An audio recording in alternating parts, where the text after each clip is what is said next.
Find me a park nearby. Okay, here's what I found.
Hello everyone, welcome back. Today we're talking about smartphone photography, but not with one of those modern smartphones like the iPhone 13 Pro.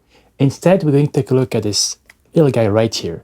This is the iPhone 4S from 2011. Even after several newer iPhones, the iPhone 4S is still one of my favorite, if not my favorite. The design was way ahead of its time, and even in 2024, the iPhone 4S doesn't look outdated, except maybe for its tiny little size. And compared to modern smartphones, the iPhone 4S seems incredibly small. It was the last iPhone to feature the standard 3.5 inches Retina display, because after that with the iPhone 5, Apple started to increase sizes with each new design. And while I love the amount of content displayed on my iPhone 13 Pro, I sometimes miss how comfortable the iPhone 4S was to carry around and to hold. There was no need for large pockets, and it could even fit in one of those credit card pockets on some skiing jacket, for example. The iPhone 4S also some significant enhancements in the camera department. Apple introduced a new camera system with an 8-megapixel sensor compared to 5-megapixel in the iPhone 4. And they also had a fifth lens and enabled face detections when shooting portraits. But the most significant change was probably the ability to record full HD 1080p at 30p. This doesn't seem like much with today's standards, but back in 2011, it was astonishing that such a small device could record full HD footage. And with iMovie for iPhone, you could shoot, edit, and share directly from your iPhone. And finally, there wasn't a camera bump on the back of the iPhone 4S. And thinking about it, I really don't think Steve would have allowed it. And it makes the iPhone 4S design much more streamlined. You have a glass panel on the front and on the back, and it's held together by this gorgeous unibody stainless steel frame, which had to be slightly modified on the actual 4S because of the antenna issue on the 4.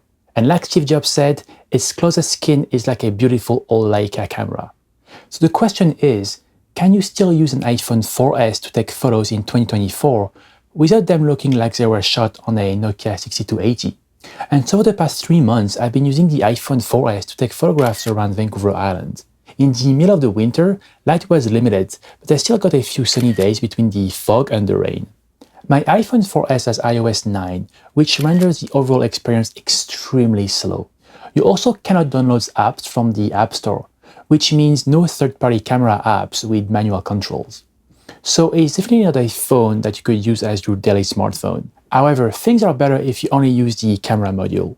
The interface is similar to the one found in recent iOS, but using the default camera app also meant I could not access manual controls such as the shutter speed and the ISO. So I treated this as a simple game of point and shoot, letting the iPhone decide of the correct exposure. All the images were edited directly on the iPhone 4S using the tools available within the Photo app. I didn't want to involve modern editing tools such as powerful denoising and scaling, since it wouldn't have done justice to the iPhone 4S. The photo app features built-in filters that were quite well made, and I used them to edit these images. I primarily used the monochrome filters, as well as one called Chrome. By the way, you won't find these filters on modern iPhones because Apple updated them a while ago. However, I don't find the new filters as good as their predecessors found on my iPhone 4S. And on top of that, I tend to use Lightroom to edit images from my recent phones. My first outing with the iPhone 4S was a lot of fun. The day was overcast with some bursts of light, which meant the perfect day for black and white. But it also meant strong contrast, and it would not work so well with the limited dynamic range on the iPhone 4S. So instead, I concentrated on details of the coast and a few seascapes. And using that tiny little phone sent me down memory lane, reminiscing about that special day in October 2011 when I took my iPhone 4S out of the box. But it's once back at the computer that I was brought back to reality. Unfortunately, 8 megapixel images with a maximum size of the long edge about like 3200s, well, they quickly become underwhelming when you view them on the liquid Retina XDR display of a 16-inch MacBook Pro. On top of that, I witnessed that more than half of the images were blurry, and I even wonder if something was wrong with the iPhone hardware. But then I remembered that the iPhone 4S doesn't have the latest stabilizations technology such as IBIS. And believe me, with a phone so small and light, it captures jitters so much faster. So you really need a steady hand when shooting with the iPhone 4S. It took me a little while to adjust to this, and I also used the burst mode approach, which is, well, out of 10 images, at least one must be sharp. Another tip would be to use the volume buttons to take a photo, a feature that was actually implemented with the iPhone 4S. But funny enough, Apple didn't come up with this feature, but really took inspiration / stole it from a third-party app that has been available since the iPhone 3G, I believe. It was called Camera Plus. And I remember using this app on my iPhone 3GS, which was a long time ago. When it comes to dynamic range, there is very little on the iPhone 4S iSight camera. Again, while it was fantastic in 2011, compared to modern technology, the iPhone 4S is outdated, which is expected from a 13-year-old phone. But it doesn't mean that you cannot capture great images with this phone. It simply means that you might have to compromise and choose which part of the images you want correctly exposed. This means letting the highlights or shadows burn in zone of extreme contrast. For example, you might see noise in a blue sky even in well-lit scenes. But it's actually quite subtle and bore the look of analog grain. I don't remember which iPhone introduced the HDR mode, but it is available on the iPhone 4S, and a small button lets you turn on HDR, and then when you press the shutter, you need to hold steady for a few seconds, allowing the iPhone to capture and merge 3 exposure. The results are hit or miss depending on the conditions, such as if you were shooting a moving subject, or how steady you were when you took the shot. When it doesn't work, you end up with blurry pictures or sometimes misaligned exposures, creating that dreaded ghosting effect. Fortunately, you could turn on an option to save the original image if the HDR image didn't work. This simple HDR feature reminded me of shooting a bracketing sequence and merging it into Lightroom, with the auto settings turned off obviously. Because when it works, it produces much more natural results than those you can sometimes get with the Smart HDR and Deep Fusions. And I really enjoy when HDR was kind of optional, as opposed to now on my iPhone 13 Pro, where there is no way of turning off Smart HDR and Deep Fusion within the default camera app. Finally, I would also like to mention that even if you shot tons of images on your old iPhone 4S, don't think that they're only good to stay on the hard drive. For example, I made a print of an image shot on the iPhone 4S and it looks quite good. This is an 8x10, and while I wouldn't print anything bigger, the iPhone 4S resolution is more than enough for this size or anything you would like to put into a photo book or a magazine, for example. Now let's take a look at the video recording mode available on the 4S.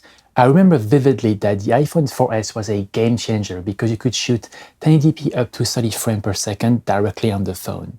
So independent filmmakers started to look more seriously at the iPhone as an additional tool to capture video.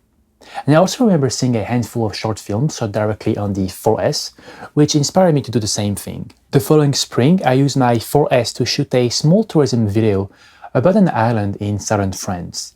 And what's cool is that later, the tourism board picked up the video and used it for their marketing. And I guess that's what kind of sparked my interest to delve further into filmmaking.